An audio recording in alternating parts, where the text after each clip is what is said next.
Meus irmãos, muito bom dia.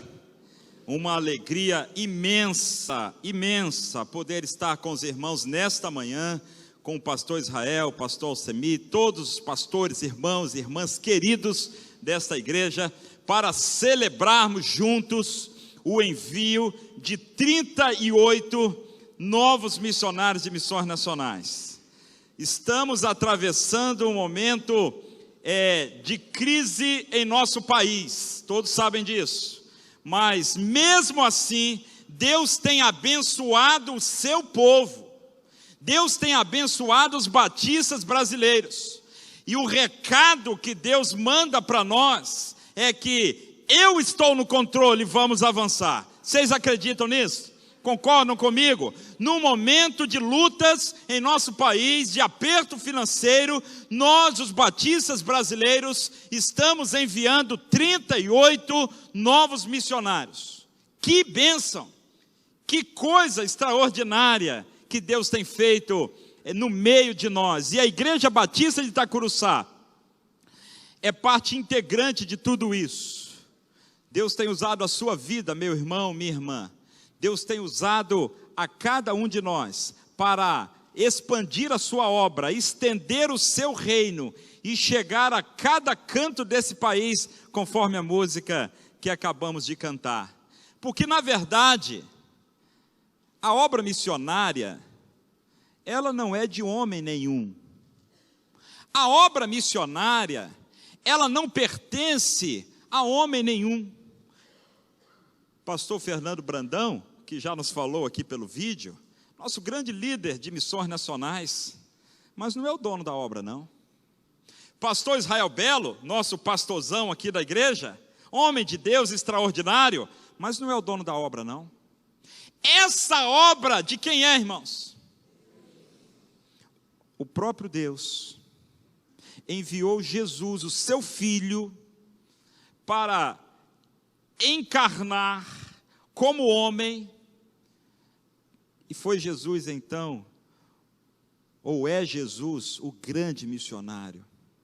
Ele veio a este mundo em missão, e quando Deus envia Jesus em missão, e Jesus encarna a missão, e Jesus vive a missão, e ele vai às últimas consequências, ele é o grande missionário, que veio resgatar a humanidade, que veio fazer a volta do relacionamento entre o homem e Deus.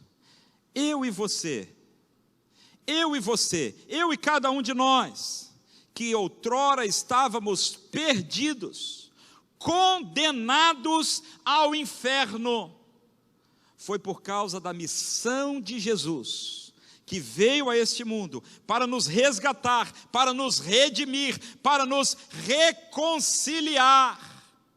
E por causa disso, nós hoje cantamos, celebramos, porque o nosso nome está escrito no livro da vida lá no céu.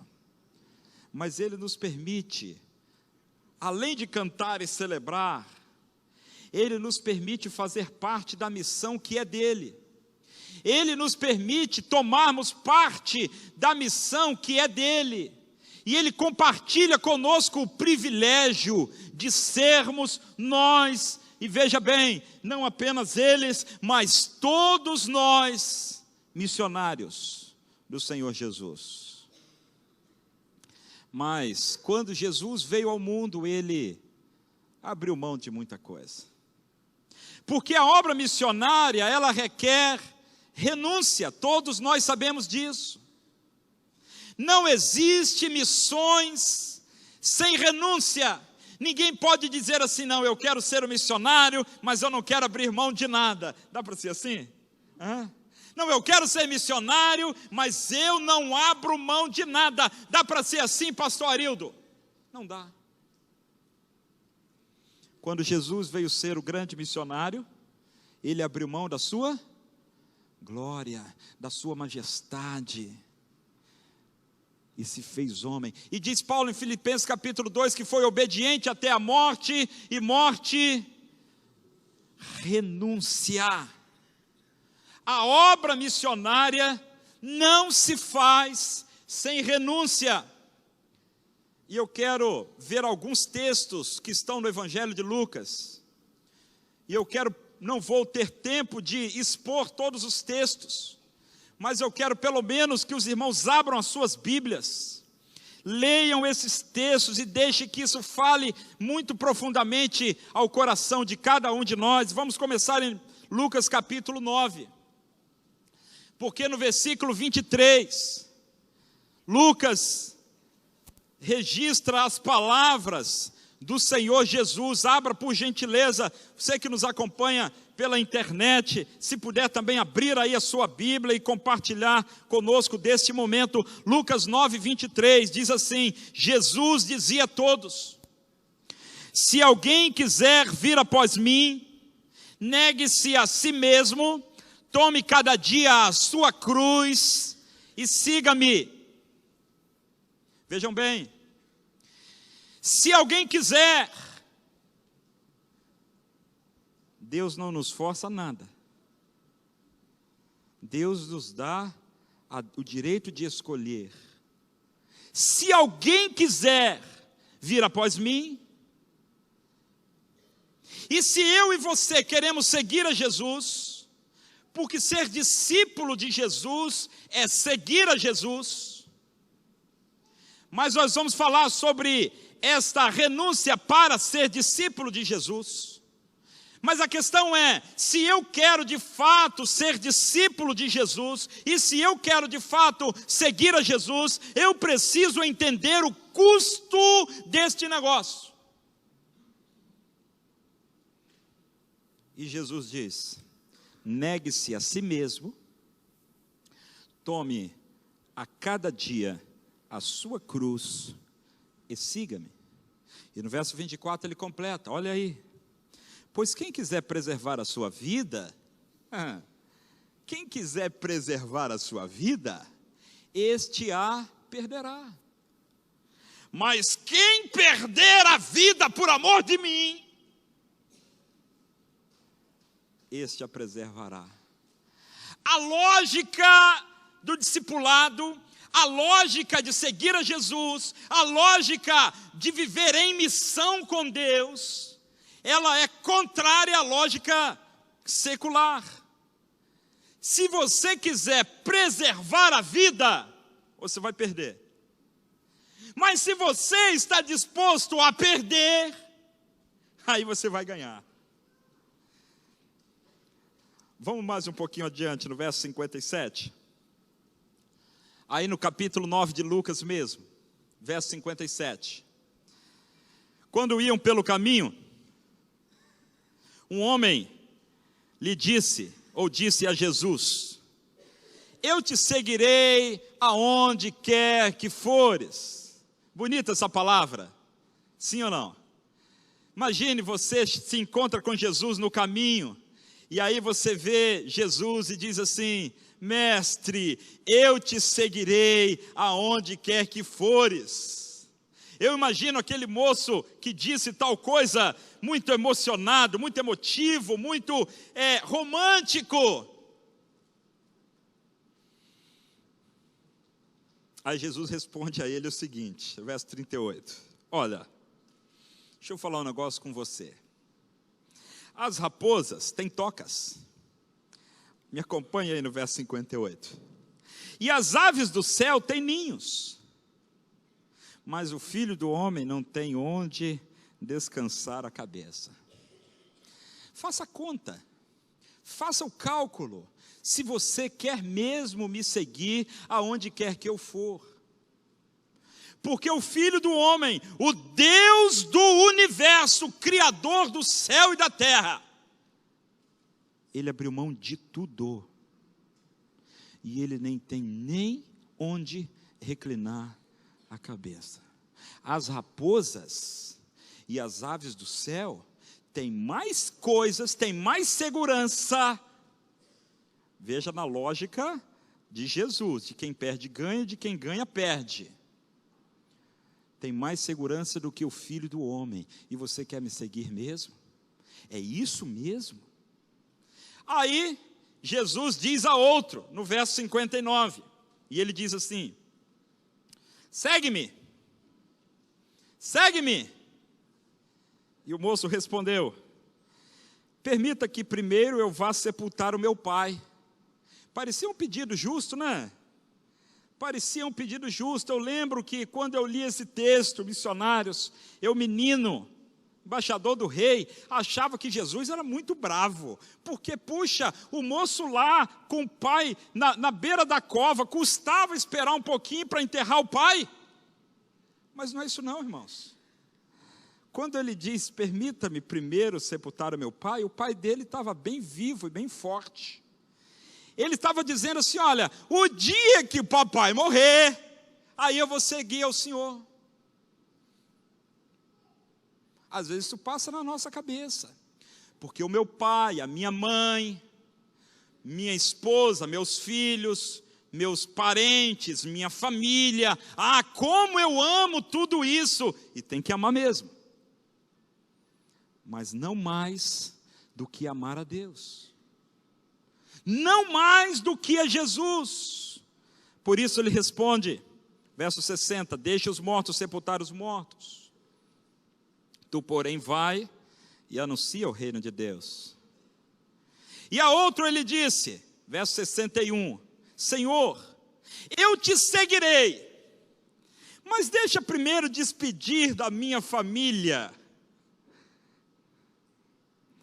Jesus, porém, respondeu, ninguém que ponha a mão no arado e olha para trás é apto para o reino de Deus. Lembrem-se da lógica de Jesus: quem ganha perde, e quem perde ganha. E quem quer viver em missão para ganhar o mundo precisa perder tudo. Renúncia para viver em missão com Deus. Vá mais um pouquinho à frente agora no capítulo 14. Capítulo 14, versículo 25.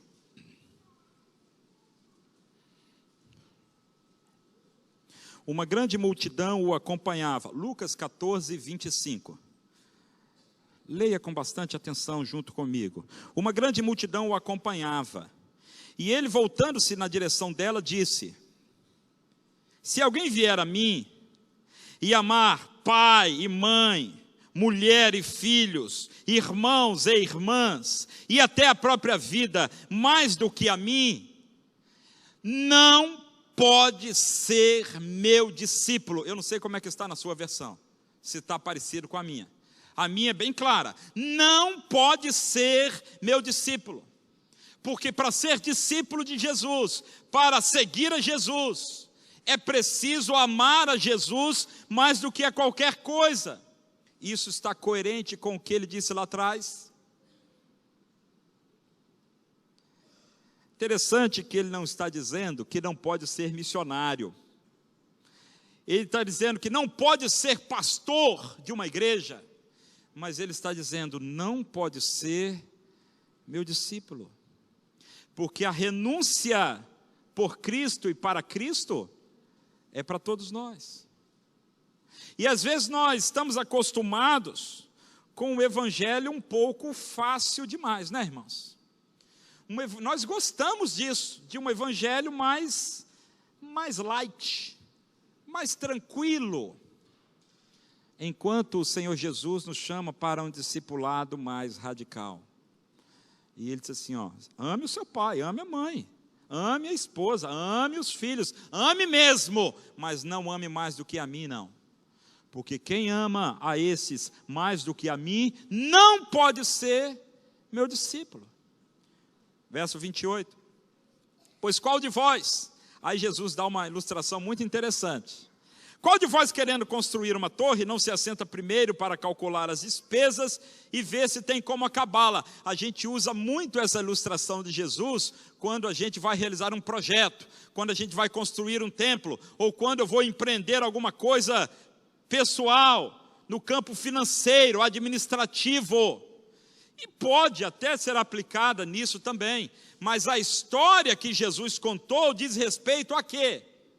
Ao custo de construir o templo? Não. ao custo de uma junta missionária? Não, ao custo de ser discípulo de Jesus. Ele está dizendo, olha, pensem bem, meninos e meninas, o quanto vai custar isso para vocês. Não tomem uma decisão emotiva, não tomem uma decisão de um ímpeto romântico, façam as contas, porque quem é que constrói uma torre e não calcula antes?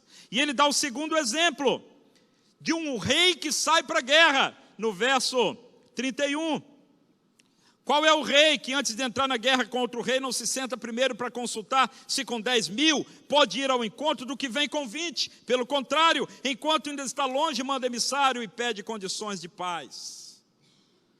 E aí no verso 33 ele diz, olha comigo o verso 33, assim, todo aquele dentre vós que não renuncia a tudo quanto possui.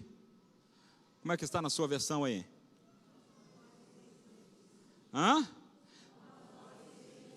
Está igualzinho na minha então. Se eu não estou pronto a renunciar tudo, não posso ser discípulo de Jesus.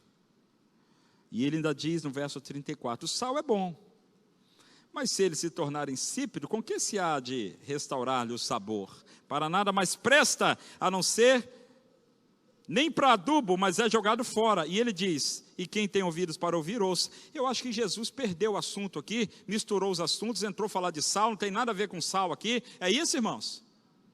Como é que ele acrescenta esse tema do sal? Em que contexto e em que assunto?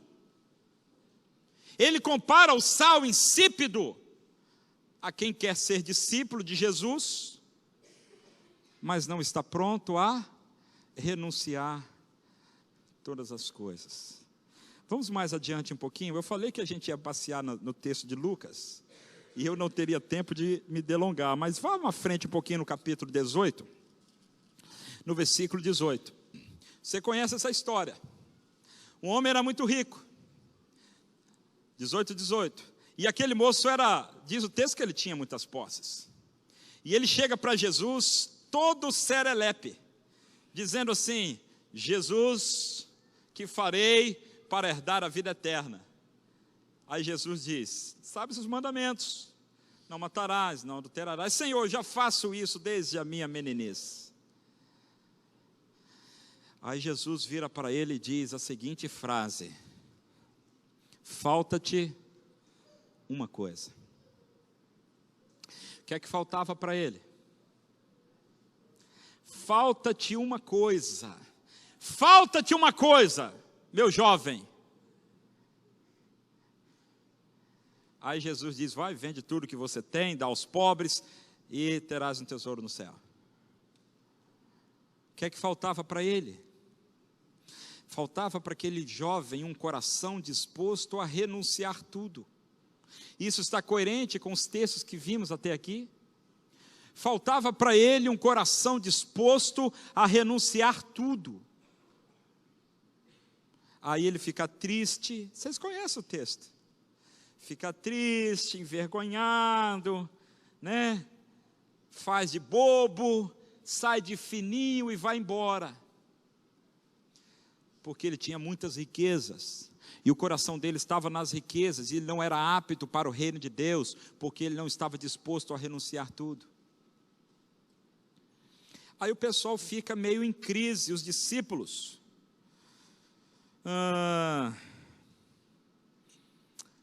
No verso 24, Jesus diz assim, como é difícil para os que têm riqueza entrar no reino de Deus, porque é mais fácil passar um camelo pelo fundo de uma agulha, do que um rico entrar no reino de Deus. Verso 26, olha aí o verso 26. Por favor, Lucas 18, 26. Então os que ouviram isso perguntaram, quem então pode ser salvo? O pessoal ficou meio em crise com isso, porque aquilo tudo era muito novo para eles. Até que ponto eu terei de renunciar? Não estava claro para eles, missionários, até que ponto terei de renunciar? Aí Jesus disse assim, as coisas impossíveis aos homens são possíveis a Deus. Agora olhem o verso 28. Olha o verso 28.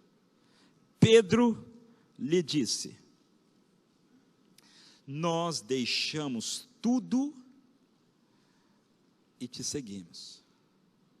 Lembra-se que Pedro estava à beira do lago, com a sua pequenina empresa de pesca artesanal, seus barquinhos, suas redes. Jesus passa e disse assim: Pedro, segue-me.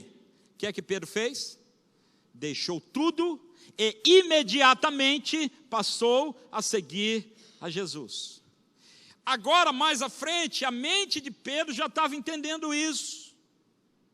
Pedro já está começando a entender, não tinha entendido tudo ainda não, mas estava começando a entender o custo do que é seguir a Jesus.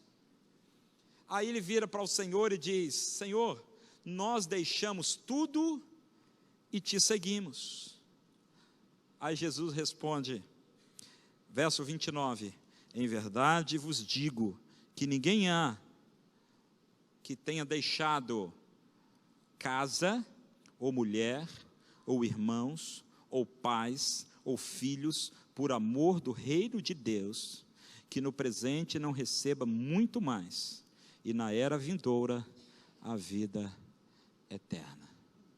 Em outras palavras, Jesus diz assim: fica tranquilo, Pedro, lembra que eu ensinei que quem perde ganha?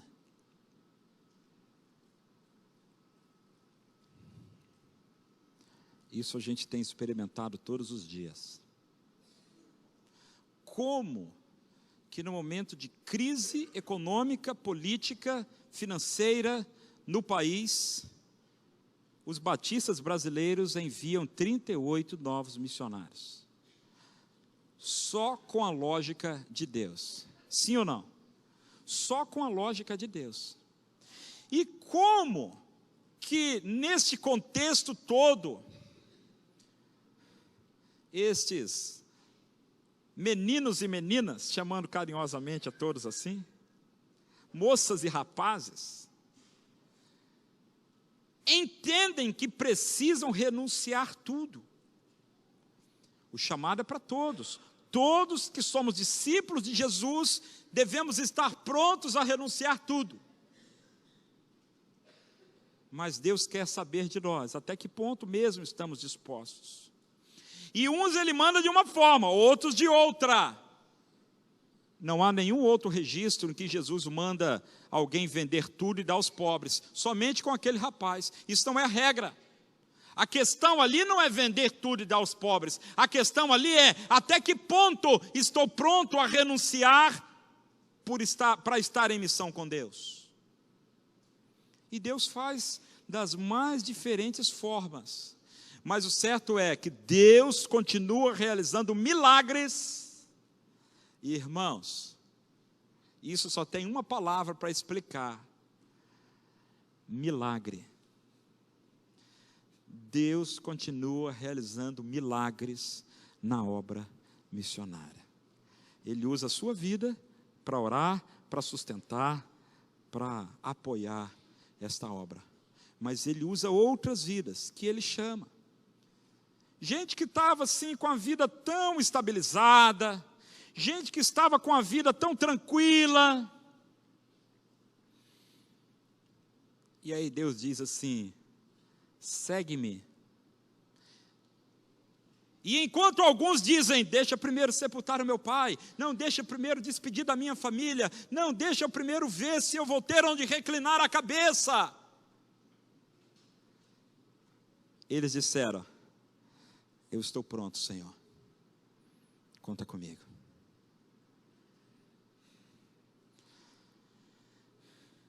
Gente como o Raoni, fique de pé aí, Raoni, e a Laís, cadê a Laís? Fique de pé aqui, Laís. Ela já está de pé, irmãos. São casados, vieram para o Radical, jovenzinhos os dois, e como radicais, na Cristolândia, ou melhor, na Cracolândia, atuando na Cracolândia para fazer a Cristolândia. foram usadas por Deus de uma forma tão especial, se casaram, ingressaram no programa de formação missionária, fazendo carreira missionária, e agora estão sendo nomeados como missionários efetivos de missões nacionais. Gente que disse assim: eu estou pronto a deixar tudo. Pode sentar. Gente como a Josiane e o Valmir, fique de pé com a moça também. Pastor Valmir e a Josiana estão em Laje, Santa Catarina, na Serra Catarinense, uma cidade de quase 200 mil habitantes, 170 mil habitantes, tem lá uma igreja batista que deve ter uns 20 membros, é isso mesmo? Imaginem os irmãos, 200 mil habitantes, uma igreja batista que tem uns 20 membros, e aí esse casal recebe o chamado de Deus, e entendem assim: Senhor, eu estou pronto a pagar o preço, eu sei que vai custar caro, eu sei o preço, eu sei o custo, mas eu estou pronto para ir. E nós estamos indo junto com eles. Pode sentar. O Euclides com a Cláudia, cadê Euclides e a Cláudia? Esse casal, irmãos, Euclides nasceu na Filadélfia, mas não é aquela Filadélfia dos Estados Unidos, não. É a outra Filadélfia do Tocantins. Sabia que tem Filadélfia no Tocantins? Pois é, ninguém sabia. E eles entenderam o chamado do Senhor, estão indo para o Pará, Abaetetuba, pastor Valdir, toda aquela região ali. Já calcularam, já fizeram o custo da torre, quanto vai custar? Ou estão indo no romantismo? Não, sabemos quanto vai custar, mas estamos dispostos aí, custe o que custar. Pode sentar. Gente como a Rejane e o Werner, fique de pé um pouquinho, Werner, e levanta aí o Davi e a Elisa. Olha a Elisa e o Davi. Este casal jovem, aí eu fico lembrando aqui, quem deixar pai, mãe, eu fico pensando no vovô e na vovó dessas crianças. Levanta mais o Davi aí no colo, assim, ó.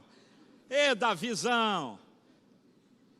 Werner, engenheiro, trabalhava na Embraer, engenheiro aeronáutico, morava em São José dos Campos. Regiane, fisioterapeuta, né? Estava a vida organizada, irmãos, ganhando bem. Aí Deus fala assim: agora larga esse negócio todo aí e vamos lá para morar na aldeia dos índios xerentes. Eu imagino a cara do avô e da avó quando receberam a notícia. Mas é o que Jesus falou: você não está pronto não? Não pode ser meu discípulo. Não está disposto a renunciar o salário, a boa vida de São José dos Campos, para ir lá morar dentro da aldeia? Aí eles disseram assim: nós estamos prontos. Senhor, nós estamos prontos. E a Elisa e o Davi vão junto, né, Davi?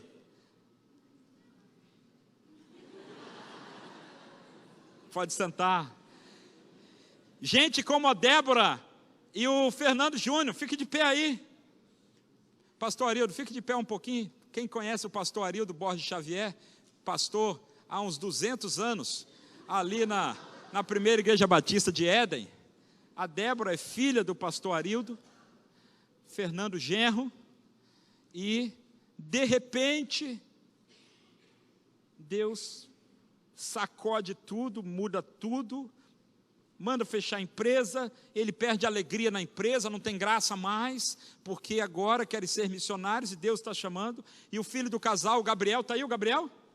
Gabriel não pôde estar. O Gabriel é missionário, o dobro deles ainda.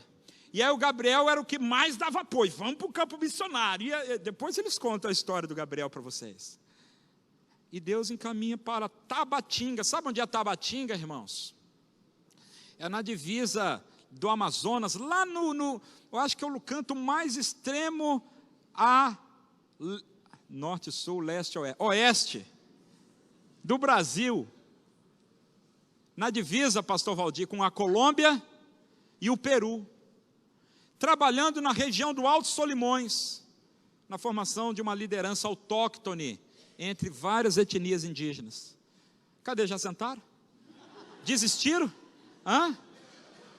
Aí disseram assim: estamos prontos. Eu imagino o coração do vovô, pastor Arildo, da vovó: está pronto mesmo? Está pronto, podem ir, vai na paz. E eles disseram assim: eu estou pronto, eu sei quanto custa, mas nós vamos pagar esse preço. em nome de Jesus. Pode sentar. Tem um casalzinho ali que é de São Fidélis, pastor. É outro nível, né? Pastor Rafael e a Bruna, fique de pé aí. Irmãos, a Bruna, ela já, acreditem ou não, ela já saiu das Mensageiras do Rei. Pode vir alguma coisa boa de São Fidélis? Pergunta do pastor Israel. Ele está mexendo comigo porque ele sabe que eu sou de São Fidélis, tá, irmãos? É por isso. O pastor Rafael e a Bruna foram para a Trans, e aí na Trans conheceram o campo, a gente precisava de um missionário, estava terminando o seminário, e aí o pessoal encantou com eles, e ele com o pessoal, e teve aquele entrosamento, e aí Deus confirmou todas as coisas. Ele voltou, fez o concílio, passou pelo concílio, fez bonito no concílio, fez bonito o pastor Israel no concílio, casou com a Bruna, que eram noivos, tirou uma semana de lua de mel e foram para o campo missionário. Estão lá no campo missionário, dedicando a vida, jovenzinhos, 20, quantos você tem, Rafael? 23, uma fidelência assim mesmo. Prontos a pagar o preço, custe o que custar. Pode sentar. A Germana mais o André, fique de pé vocês dois. Não são pastores, ele não é pastor, não fez seminário, nada disso. São dentistas. Dentista, os dois são dentistas. E aí, pastor Alceni, começaram a ir na Amazônia. E Deus começou a incomodar a turma da Amazônia, está por aí, né? Está preparando, né? E aí, consultório montado, uma clínica, na verdade, que outros dentistas não trabalham com eles, mas eles são os donos da clínica. Vida financeira já estabilizada em São Paulo, capital. E tudo tranquilo, tudo tranquilo. Aí Deus começa a incomodar, diz assim, vende esse troço, passa isso para frente, larga isso tudo, e vai lá para as comunidades ribeirinhas tratar dos dentes das crianças. Porque a gente chega lá na Amazônia, pastor Alcemir, só viu isso lá, as crianças com os dentes tudo estragado, irmãos. Mas a gente chegou em uma casa, esse detalhe é importante, que a mãe disse assim, não, aqui em casa não, aqui em casa nós temos higiene, aqui em casa nós escovamos dentes, porque eu fui no mercado, comprei uma escova, e 12 filhos, e todo mundo aqui escova com essa escova. E aí, irmãos, Deus incomoda, e vão os dois, largam tudo, e vão para o campo missionário. Sabe o custo disso para vocês? Já calcularam o custo, e não é custo financeiro apenas. Pode sentar. Imagina que o custo da saudade, o custo da vontade de ir para casa. E iguais a eles, eu não tenho tempo para falar de todos. Me perdoem quem eu não destaquei aqui, não dá para falar de todo mundo. Mas é gente que está colocando a vida nesta causa, porque entende assim, vale a pena, eu estou pronto a pagar o preço. Porque se o meu Jesus morreu por mim, deixou sua glória e veio a este mundo. Há uma frase de Charles Studd, que eu gosto muito. Ele disse assim, se Jesus é Deus e morreu por mim, não há nada que seja difícil demais que eu não possa fazer por Ele. Vou repetir. Se Jesus é Deus e morreu por mim, não há nada que seja difícil demais que eu não possa fazer por Ele. E nós estamos prontos. Como disse o apóstolo Paulo em Romanos capítulo 1, verso 15, e ele diz, no que depender de mim, estou pronto para anunciar o Evangelho. Agora, qual a nossa resposta como igreja?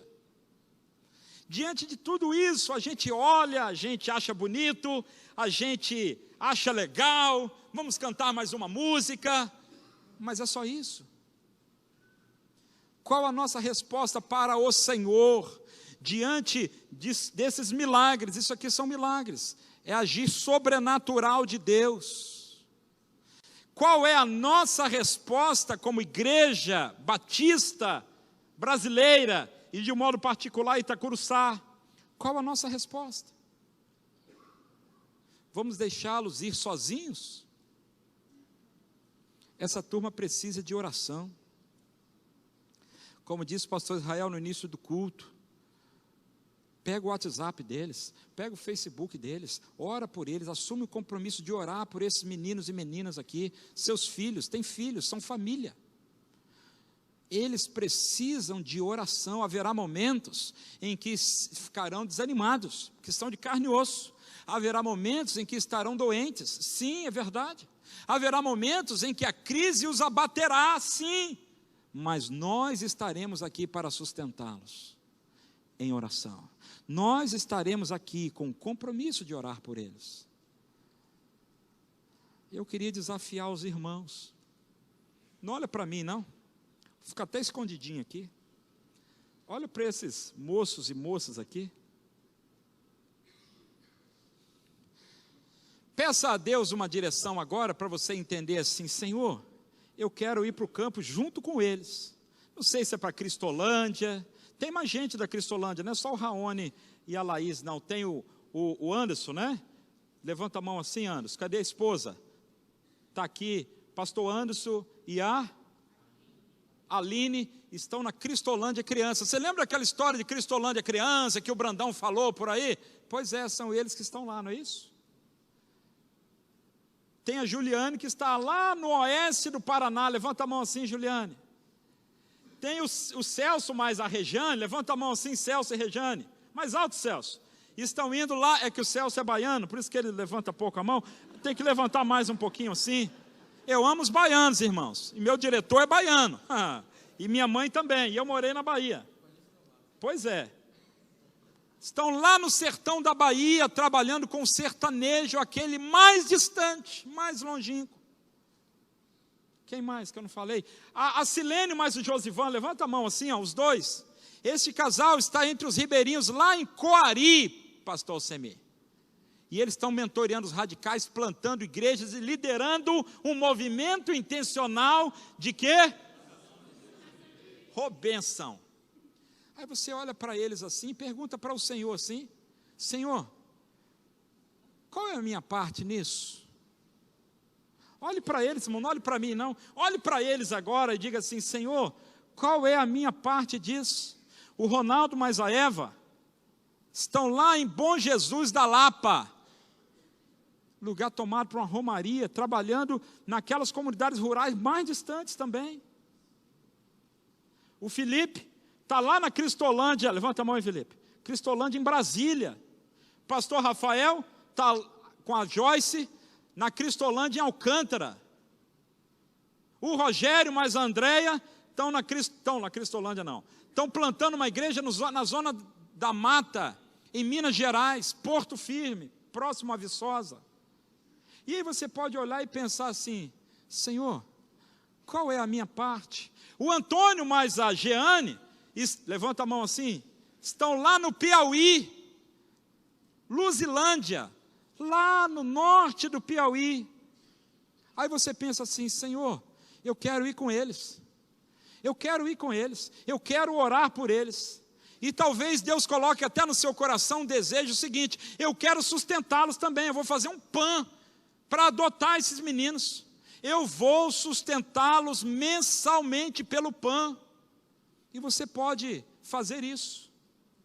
Eu queria desafiar você, meu irmão, minha irmã, a não sair deste culto sem antes vir aqui, a todos os irmãos da galeria também, daqui de baixo, todos os irmãos, aos adolescentes que estão aqui, os jovens, não saia daqui nesta manhã sem vir aqui e olha para eles e pede a Deus assim a direção, que você vai vir aqui, vai dar um abraço neles e vai dizer assim: quem é solteiro aqui que eu não falei, gente?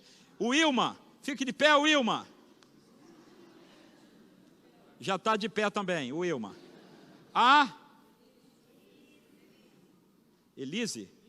Denise, a Denise. Quem mais que é solteiro que eu não falei? Gilvânia, Renata, fique de pé aí os solteiros. A Juliana eu já falei. Tem também aqui que é casada, que é a Isabela, esposa do Marquinho, que está aqui, que já é nosso missionário. Tem também, quem que eu esqueci, gente? Senão vocês vão ficar zangados comigo. Neemias e Márcia, fique de pé aí, esse casal está indo para Uberlândia, Minas Gerais. Esqueci de mais alguém? Não? Você não tem mais desculpa. Eu queria, mas pastor Samuel não falou, não tem mais desculpa. Falei todo mundo. Olhe para eles, peça a Deus e Senhor, eu quero ir com eles. Talvez você pense assim, não, eu não estou em condições de adotar ninguém financeiramente. Tudo bem, Deus sabe. Mas orar você pode, dar um abraço você pode, pegar o WhatsApp deles para se corresponder você pode.